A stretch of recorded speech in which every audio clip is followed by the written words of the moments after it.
दोस्तों एक बार फिर से मैं आपके लिए Rajasthan LDC form apply online 2026 process की अपडेट लेके आ चुके हैं। किस तरह से आप राजस्थान एलडीसी ग्रेड सेकंड या जूनियर असिस्टेंट के 10,644 खाली पदों के लिए अपने फॉर्म अप्लाई कर सकते हो। स्टेप बाय स्टेप कंप्लीट जानकारी आपको इस वीडियो में दी जाएगी। लास्ट डेट की अपडेट है, अंतिम मौका है, केवल 3 ही दिन शेष रह गए हैं। आप जल्द से जल्द अपना फॉर्म अप्लाई कर ले, कहीं मौका हाथ से छूट न जाए। आप अंतिम समय का वेट न करें, आज ही से अपना फॉर्म अप्लाई कर ले।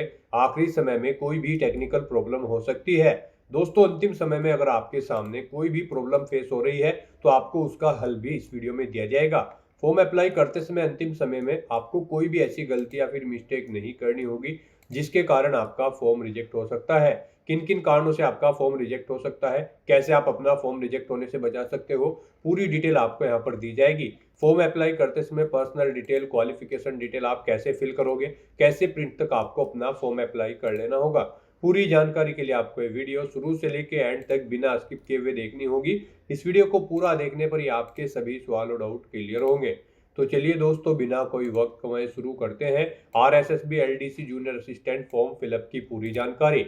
फॉर्म भरने से पहले आपको सबसे पहले हमारी वेबसाइट आईएनडी सरकारी नौकरी के इस पेज पर विजिट करना होगा, जिसका लिंक आपको नीचे description plus first comment box में मिल जाएगा। और हमारे इस पेज पर विजिट करके आप यहां से राजस्थान एलडीसी जूनियर असिस्टेंट का फॉर्म अप्लाई कर सकते हो। Rajasthan staff selection board, Rajasthan कर्मचारी चयन बोर्ड की ओर से LDC grade second junior assistant का नोटिफिकेशन रिलीज कर दिया गया था। 10,644 वैकेंसीज निकली हुई है। लास्ट डेट की अपडेट है, अंतिम मौका है, केवल 3 ही दिन शेष है। 13 फरवरी 2026 तक आप अपना फॉर्म अप्लाई कर सकते हो। लेवल 5 के अंतर्गत सैलरी है 12th पास और सर्टिफिकेट से आप अप्लाई कर सकते हो। 18 से 40 वर्ष आयु सीमा है। 600, 400, 300 रुपये रजिस्ट्रेशन फीस थी।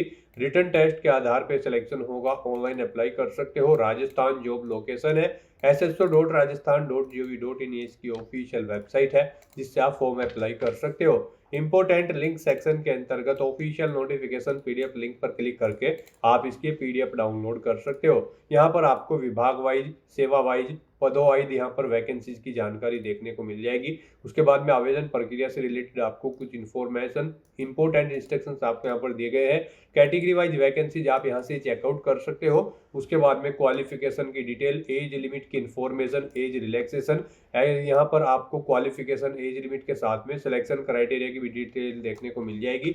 इसमें आपका पैटर्न क्या रहेगा, क्या आपका टॉपिक वाइज सिलेबस रहेगा, पूरा सब्जेक्ट वाइज सिलेबस आपको यहाँ पर प्रोवाइड करा दिया गया है। तो फॉर्म अप्लाई करने से पहले आपको नोटिफिकेशन की पीडीएफ पूरा पढ़ना अनिवार्य है। इसको पूरा पढ़ने से ही आपके सभी सवाल और डाउट क्लियर होंगे। पीडीएफ रीड आउट करने के बाद में आपको अप्लाई ऑनलाइन के इस लिंक पर क्लिक करना होगा, तो आपके सामने ऑनलाइन आवेदन करने का ये ऑफिशियल पोर्टल ओपन हो जाएगा। गाइड यहाँ पर आने के बाद आपको अपनी एसएसओ आईडी या फिर यूजर नेम एंटर करना है। अपना पासवर्ड आपको यहाँ पर एंटर करना है। ये कैप्चा कोड आपको यहाँ पर एंटर करना है और उसके बाद आपको लॉगिन की स्टेप पर क्लिक करते हुए अपने डैशबोर्ड में लॉगिन करके अपना फॉर्म अप्लाई कर लेना है। गाइज यहाँ पर आपको रजिस्ट्रेशन करने की ज़रूरत नहीं है, क्योंकि जब आपने Rajasthan CET senior secondary 2024 exam के लिए पार्टिसिपेट किया होगा, उस समय आपने अपना वन टाइम रजिस्ट्रेशन किया होगा। उस समय आपको एक एसएसओ आईडी या फिर यूजर नेम मिला होगा और पासवर्ड आपने क्रिएट किया होगा। उसी का यूज़ करते हुए बस यहाँ पर अब आपको लॉगिन करके अपना फॉर्म अप्लाई करना है। लॉगिन करने के बाद आपके सामने कुछ इस तरह से इंटरफेस शो होगा। अब यहाँ पर आने के बाद गाइज आपको रिक्रूटमेंट पोर्टल के इस ऑप्शन पर क्लिक करना है। लॉगिन करने के बाद आपको यहाँ पर अपने डैशबोर्ड में ऑन गोइंग रिक्रूटमेंट सेक्शन में आना है। और गाइज अगर यहाँ पर आप ओल्ड यूजर है तो फिर आपके सामने यहाँ पर अपने डैशबोर्ड में लॉगिन करते ही कुछ इस तरह से इंटरफेस शो होगा। अब यहाँ पर आपको अपने ओटीआर की कुछ बेसिक डिटेल्स एडिट करनी है। ये डिटेल आपको एक बार यहाँ पर प्रोवाइड करनी होगी। यहाँ पर सबसे पहले आपको अपनी मदर का नाम एंटर करना है। फिर आपकी बॉडी पर कोई कट या तिल का निशान है तो उस पहले इसका नाम देना है। अपना मैरिटल स्टेटस आपको सिलेक्ट करना है, आप मैरिड हो या फिर अनमैरिड। अपना परमानेंट एड्रेस यहाँ पर आपको एंटर कर देना है। फिर यहाँ पर आपसे पूछा गया कि क्या आप किसी स्पेशल कैटेगरी के अंतर्गत आते हैं, आप आर्म फोर्सेस सर्विस से बिलोंग करते हैं। अगर करते हैं तो यस ऑप्शन सेलेक्ट करेंगे, नहीं तो नो ऑप्शन आप सेलेक्ट कर लेंगे। उसके बाद यहाँ पर आपको अपना लेफ्ट थंब इंप्रेशन अपलोड करना है। जेपीजी फॉर्मेट में 20 KB से 50 KB के बीच में आपको अपना LTI यहाँ पर अपलोड करना है। उसके लिए आपको अपलोड के ऑप्शन पर क्लिक करना है, फाइल को सिलेक्ट कर लेना है और अपना लेफ्ट थंब इंप्रेशन यहाँ पर आपको अपलोड कर देना है। इस तरह से ये फॉर्म फिल करने के बाद गाइज आपको यहाँ पर सबमिट के इस ऑप्शन पर क्लिक करके अपनी ये डिटेल सबमिट कर देनी है। ये यहाँ पर अगर आप ओल्ड यूजर है तो आपके सामने फॉर्म शो होगा, और अगर आपने न्यू रजिस्ट्रेशन किया हुआ है तो फिर आपके सामने ये फॉर्म शो नहीं भी हो सकता है। तो यहाँ पर आपको अपनी डिटेल सबमिट कर देनी है। आपकी डिटेल सबमिट होने के बाद आपको आपके डैशबोर्ड में ऐड कर दिया जाएगा। अब यहाँ पर आपको ऑनगोइंग रिक्रूटमेंट सेक्शन में colour grade second junior assistant combined direct recruitment 2026 RSSB के इस सेक्शन में आना है, और यहाँ पर आने के बाद गाइज आपको अप्लाई नाउ के इस टैब पर क्लिक करना है। फिर आपके सामने ये पॉपअप शो होगा। अब गाइज आपको यहाँ पर अपना राजस्थान CET सीनियर सेकेंडरी 2024 का एप्लीकेशन नंबर यहाँ पर एंटर करना है, और उसके बाद आपको सबमिट के इस ऑप्शन पर क्लिक करना है। फिर आपके सामने कुछ इस तरह से इंटरफेस शो होगा। अब आपको यहाँ पर दोबारा से colour grade second and junior assistant के इस टैब पर क्लिक करना है, और उसके बाद यहाँ पर आपके सामने कुछ इस तरह से इंटरफेस ओपन हो जाएगा। यहाँ पर आपका एप्लीकेशन फॉर्म स्टार्ट हो चुका है। कुछ चीज़ें यहाँ पर आपको ऑटोमेटिकली फिल मिल गई है, जो आपके रजिस्ट्रेशन टाइम पे आपने प्रोवाइड कराई थी, वो यहाँ पर आपको कुछ चीज़ें ऑटोमेटिकली फिल मिल गई है। अब यहाँ पर आने के बाद बस आपको अपनी माता का नाम यहाँ पर एंटर करना है। फिर यहाँ पर आपको अपनी श्रेणी सिलेक्ट कर लेनी है, आप किस श्रेणी से बिलोंग करते हैं। राजस्थान स्टेट से अलग कैंडिडेट अगर अप्लाई करते हैं तो केवल जनरल कैटेगरी कैंडिडेट अप्लाई कर सकते हैं। फिर यहाँ पर अगर आप विशेष दिव्यांगजन श्रेणी के अंतर्गत आते हैं तो यहाँ पर आप ऑप्शन सिलेक्ट करें किस दिव्यांगजन श्रेणी के अंतर्गत आप आते हैं। नहीं आते हैं तो यहाँ पर आप नॉट एप्लीकेबल ऑप्शन सिलेक्ट कर लें। उसके बाद यहाँ पर आपको उप विशेष दिव्यांगजन श्रेणी सिलेक्ट करनी है अगर आप दिव्यांगजन श्रेणी के अंतर्गत आते हो। उसके बाद यहाँ पर आपको अपनी श्रेणी का प्रमाण पत्र संख्या देनी होगी, और फिर आपको बताना होगा कि क्या आपको स्रोत लेखक की आवश्यकता है। अगर है तो यहाँ पर आप स्वयं उसकी प्रबंध करेंगे या फिर विभाग को उसका प्रबंध करना है, यहाँ पर आपको ऑप्शन मिल जाएगा। और गाइस अगर आप यहाँ पर विशेष दिव्यांगजन श्रेणी के अंतर्गत नहीं आते हो तो फिर आगे के ये ऑप्शन आपको यहाँ पर डिसेबल्ड कर दिए जाएंगे। उसके बाद यहाँ पर आपको अपना रिलीजन सिलेक्ट करना है, अपनी वैवाहिक स्थिति मैरिटल स्टेटस आपको बताना है, आप मैरिड हो या फिर अनमैरिड हो या फिर डाइवोर्स हो, आप अपने अकॉर्डिंग ऑप्शन सेलेक्ट करें।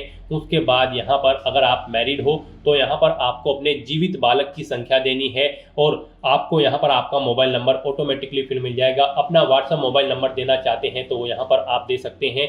आपके पास जन आधार ID है तो वो आप यहाँ पर एंटर कर सकते हैं, नहीं है तो इस कॉलम को आप खाली छोड़ दें। गाइस यहाँ पर जिन कॉलम के सामने रेड कलर का स्टार बना हुआ है उनमें आपको डिटेल्स देनी मस्ट है, और जिनमें नहीं बना हुआ है वो ऑप्शनल है, आप उनकी डिटेल चाहे तो दें चाहे या फिर न दें। यहाँ पर आप अपनी पोस्ट सेलेक्ट करें जिसके लिए आप अप्लाई करना चाहते हो।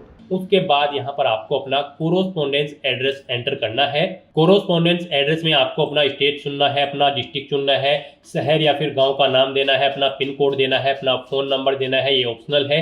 इस तरह से अपनी डिटेल्स फिल करने के बाद अब गाइस यहाँ पर आपको नेक्स्ट के इस ऑप्शन पर क्लिक कर देना है। फिर आपसे पूछा गया है जो मोबाइल नंबर और ईमेल ID आपने दी है क्या वो करेक्ट है। अगर करेक्ट है तो यहाँ पर आप यस के इस ऑप्शन पर क्लिक करें। बेसिक डिटेल्स प्रोवाइड कराने के बाद अब आपको अपनी पर्सनल डिटेल्स यहाँ पर देनी है। सबसे पहले यहाँ पर आपको अपनी नेशनलिटी सिलेक्ट कर लेनी है, फिर यहाँ पर आपको अपना स्टेट सिलेक्ट कर लेना है, उसके बाद यहाँ पर आपको अपना डिस्ट्रिक्ट सिलेक्ट कर लेना है। फिर आपसे पूछा गया है कि क्या आप इंडिया में कहीं बाहर से सेटल्ड हुए हैं, अगर हुए हैं तो आप यहाँ पर यस करें, और फिर किस देश से आप सेटल्ड हुए हैं उस देश का नाम आप यहाँ पर सिलेक्ट करें, और अगर आप इंडिया से ही हैं तो यहाँ पर आपको नो ऑप्शन सिलेक्ट करना है। उसके बाद आपसे पूछा गया है कि क्या आप भूतपूर्व सैनिक हैं, अगर हैं तो आप यहाँ पर यस ऑप्शन सेलेक्ट करें, और फिर अपना सर्विस का स्टेटस बताएं, आप रिटायर्ड है या फिर सर्विस पर हैं। अगर सर्विस पर है तो फिर यहाँ पर आपको अपना NOC लेटर नंबर देना है, डेट ऑफ NOC यहाँ पर आपको सिलेक्ट करनी है, और अगर आप रिटायर्ड हो चुके हैं तो रिटायर्ड ऑप्शन सिलेक्ट करें। फिर आपको अपना PPO नंबर देना है, डेट ऑफ रिटायरमेंट यहाँ पर आपको सिलेक्ट करनी है, और अगर आप भूतपूर्व सैनिक नहीं है तो यहाँ पर आपको नो ऑप्शन सिलेक्ट करना है। आगे की डिटेल आपको डिसेबल्ड कर दी जाएगी। उसके बाद आपसे पूछा गया कि क्या आप स्पोर्ट पर्सन हैं, अगर हैं तो यहाँ पर आप यस ऑप्शन सिलेक्ट करें। स्पोर्ट पर्सन किस टाइप से हैं, आप नेशनल या फिर इंटरनेशनल लेवल के, आप अपने अकॉर्डिंग ऑप्शन सेलेक्ट करें, और अगर आप नहीं हैं स्पोर्ट पर्सन तो आपको नो ऑप्शन सेलेक्ट करना है। फिर यहाँ पर आपसे पूछा गया कि क्या आप मौजूदा सरकारी विभाग या फिर सार्वजनिक उपक्रम कर्मचारी हैं, अगर हैं तो आप यहाँ पर यस करें, और फिर यहाँ पर डिपार्टमेंट का नाम एंटर करें, नहीं है तो आप नो ऑप्शन सेलेक्ट कर लें। उसके बाद आपसे पूछा गया कि क्या आप एज में एडिशनल इलेक्शन चाहते हैं, अगर यहाँ पर एडिशनल इलेक्शन एक्स प्रिजनर यानी कि जेलर को मिलेगा, NCC कैडेट इंस्ट्रक्टर को मिलेगा, आर्मी कैंडिडेट को मिलेगा। यहाँ पर अगर आपको नहीं चाहिए एज में इलेक्शन तो फिर आपको नॉट एप्लीकेबल ऑप्शन सेलेक्ट करना है। इस तरह से अपनी डिटेल फिल करने के बाद अब आपको नेक्स्ट के इस ऑप्शन पर क्लिक कर देना है। नेक्स्ट आपके सामने कुछ इस तरह से इंटरफेस शो होगा। यहाँ पर अब आपसे कहा गया है आपका सेकेंडरी और सीनियर सेकेंडरी का डाटा अवेलेबल नहीं है। अगर अवेलेबल होगा तो फिर यहाँ पर आपको ऑप्शन मिल जाएंगे, और अगर अवेलेबल नहीं है तो यहाँ पर गाइज अब आपको ओके के इस ऑप्शन पर क्लिक करना है। नेक्स्ट आपके सामने कुछ इस तरह से इंटरफेस शो होगा। गाइज यहाँ पर अब आपको अपनी डॉक्यूमेंट डिटेल्स प्रोवाइड करनी है। यहाँ पर अब आपके एसएसओ के जो पोर्टल से फॉर्म भरे जा रहे हैं उनमें अब आपको अपनी डॉक्यूमेंट डिटेल्स अपडेट करनी होगी। उसके बाद यहाँ पर आप फॉर्म भर पाएंगे। यहाँ पर अब आपको अपनी डॉक्यूमेंट डिटेल अपडेट करने के लिए सबसे पहले अपना नाम एंटर करना होगा। जैसे ही आप इस बॉक्स में अपना कर्सर लाएंगे यहाँ पर आपको कीबोर्ड शो हो जाएगा। आपको हिंदी में अपना नाम एंटर करना होगा, अपने फादर का नाम एंटर करना होगा, अपनी मदर का नाम एंटर करना होगा, और उसके बाद गाइज आपको यहाँ पर अपडेट के इस ऑप्शन पर क्लिक करके अपनी डिटेल यहाँ पर अपडेट कर देनी होगी। तो जैसे ही आप यहाँ पर कैंडिडेट नेम के इस ऑप्शन पर क्लिक करेंगे तो आपके सामने कुछ इस तरह से कीबोर्ड शो हो जाएगा। अब आपको इस कीबोर्ड में से कैरेक्टर को सिलेक्ट करते हुए अपना नाम यहाँ पर टाइप करना है, अपने फादर का नाम ऐसे ही टाइप करना है, फिर मदर का नाम टाइप करना है, और अपडेट के ऑप्शन पर क्लिक करते हुए अपनी डिटेल यहाँ पर आपको अपडेट करनी होगी। अपडेट के ऑप्शन पर क्लिक करने के बाद आपके सामने आपका नाम यहाँ पर आपको इंग्लिश और हिंदी में शो कर दिया जाएगा। आपको इसे केयरफुली चेकआउट करना है कि इनमें स्पेलिंग वगैरह सब सही है, और उसके बाद गाइड आपको यहाँ पर कंफर्म एंड सेव के इस ऑप्शन पर क्लिक करना है। फिर आपके सामने कुछ इस तरह से इंटरफेस ओपन होगा। अब यहाँ पर आपको डिजी लॉकर इंटीग्रेशन रिकमेंडेड का ऑप्शन मिलेगा। गाइड यहाँ पर अब आपको अपनी क्वालिफिकेशन की सभी डिटेल्स यहाँ पर डिजी लॉकर से फैच करनी होगी, या फिर आपको मैन्युअली यहाँ पर अपनी क्वालिफिकेशन के सभी डॉक्यूमेंट आपको अपलोड करने होंगे, जैसे कि 10वीं 12वीं ग्रेजुएशन पोस्ट ग्रेजुएशन आपकी जो भी हायर क्वालिफिकेशन है उस तक की सभी डिटेल्स के दस्तावेज यहाँ पर आपको अपलोड करने होंगे, उनकी डिटेल आपको प्रोवाइड करनी होगी। अब आप आगे क्वालिफिकेशन जब भरी जाती है उसमें क्वालिफिकेशन की डिटेल नहीं भरोगे, यहाँ पर आप जो डिटेल प्रोवाइड कराएंगे अपनी क्वालिफिकेशन की उसी से आपके डॉक्यूमेंट फैच करके आपकी क्वालिफिकेशन आपको आगे ऑटोमेटिकली फिल मिल जाएगी। तो यहाँ पर अब आपको अपनी क्वालिफिकेशन के सभी डॉक्यूमेंट दस्तावेज की डिटेल देनी है और उन्हें यहाँ पर आपको अपलोड करना है। यहाँ पर आपके पास इन्हें अपलोड करने के लिए दो ऑप्शन है। आप डिजी लॉकर के माध्यम से यहाँ पर अपने डॉक्यूमेंट्स प्रोवाइड कर सकते हैं, या फिर आप मैन्युअली यहाँ पर उन्हें अपलोड कर सकते हैं, उनकी डिटेल प्रोवाइड कर सकते हैं। मान लीजिए अगर आप यहाँ पर डिजी लॉकर के थ्रू अपनी डॉक्यूमेंट्स यहाँ पर फैच करना चाहते हैं तो उसके लिए आपको इस चेकबॉक्स को ओके करना है, और गाइज फिर आपको यहाँ पर सबमिट के इस ऑप्शन पर क्लिक करना है। गाइड डिजी लॉकर के थ्रू अगर आप अपने डॉक्यूमेंट्स की डिटेल यहाँ पर प्रोवाइड कराना चाहते हैं तो आप ग्रांट डिजी लॉकर एक्सेस इस ऑप्शन पर क्लिक करेंगे। फिर आपके सामने यहाँ पर डिजी लॉकर का ऑप्शन ओपन होगा, आपको डिजी लॉकर पर सबमिट कर दिया जाएगा। वहाँ पर आप अपना लॉगिन करके या फिर अकाउंट क्रिएट करके और अपने डॉक्यूमेंट्स वहाँ पर अपलोड करके आप यहाँ पर उन्हें अलाउ करेंगे, और डिजी लॉकर से आपके सभी डॉक्यूमेंट्स यहाँ पर फैच करके डिटेल आपकी प्रोवाइड कर दी जाएगी। अगर मान लीजिए आप डिजी लॉकर के थ्रू अपनी डिटेल नहीं देना चाहते हैं, आप मैन्युअली यहाँ पर अपने डॉक्यूमेंट्स की डिटेल देना चाहते हैं, तो फिर यहाँ पर आपको कैंसिल के इस ऑप्शन पर अब क्लिक करना है। गाइस यहाँ पर अगर आप अपने डॉक्यूमेंट मैन्युअली ऐड करना चाहते हैं तो कैंसिल के ऑप्शन पर क्लिक करके आपके सामने कुछ इस तरह से इंटरफेस शो होगा। अब यहाँ पर आपको नोट अपलोडेड के इस ऑप्शन पर क्लिक करना है डॉक्यूमेंट वैलिडेशन सेक्शन में, और उसके बाद गाइस आपको ऐड एजुकेशनल डॉक्यूमेंट्स आपको इस ऑप्शन पर क्लिक करना है।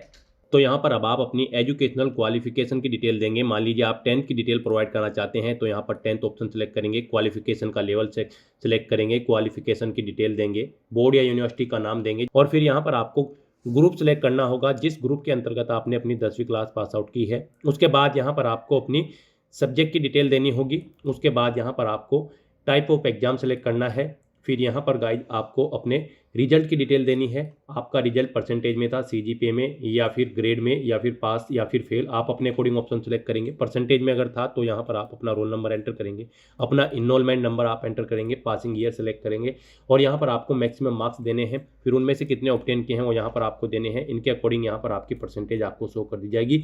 नंबर ऑफ अटेम्प्ट्स में यहाँ पर आपको बताना है कितनी बार में आपने यहाँ पर अपना 10वीं क्लास पास आउट की है। फिर यहाँ पर आपको अपनी मार्कशीट अपलोड करनी है। आपको चूज फाइल के ऑप्शन पर क्लिक करना है, फाइल को सिलेक्ट कर लेना है, और पीडीएफ फॉर्मेट में 400 केबी से कम साइज की फाइल यहाँ पर आपको अपनी मार्कशीट की अपलोड कर देनी है। उसके बाद आपके पास जो सर्टिफिकेट है 10वीं क्लास का वो भी आपको चूज फाइल के ऑप्शन पर क्लिक करके 400 केबी से कम पीडीएफ फॉर्मेट में यहाँ पर अपलोड कर देना है, और उसके बाद आपको यहाँ पर सेव मैन्युअली के इस ऑप्शन पर क्लिक करके अपनी डिटेल यहाँ पर सेव कर देनी है। इस तरह से यहाँ पर आप अपनी 10वीं क्लास की डिटेल सेव कर सकते हो। ऐसे ही यहाँ पर आप अपनी 12वीं क्लास की, ग्रेजुएशन की, पोस्ट ग्रेजुएशन की, या फिर आपके पास जो भी सर्टिफिकेट है या फिर डिप्लोमा है उसकी डिटेल यहाँ पर आपको ऐड कर देनी है। गाइस यहाँ पर आप जिस भी पोस्ट के लिए अप्लाई कर रहे हैं उस पोस्ट के लिए जो रिक्वायर्ड क्वालिफिकेशन है वो सभी यहाँ पर आपको 1 बाय 1 करके ऐड कर देनी है। इस तरह से यहाँ पर आपको अपनी एजुकेशनल क्वालिफिकेशन की डिटेल देनी है और अपने एजुकेशनल क्वालिफिकेशन के डॉक्यूमेंट्स यहाँ पर आपको अपलोड कर देने हैं 1 बाय 1 करके।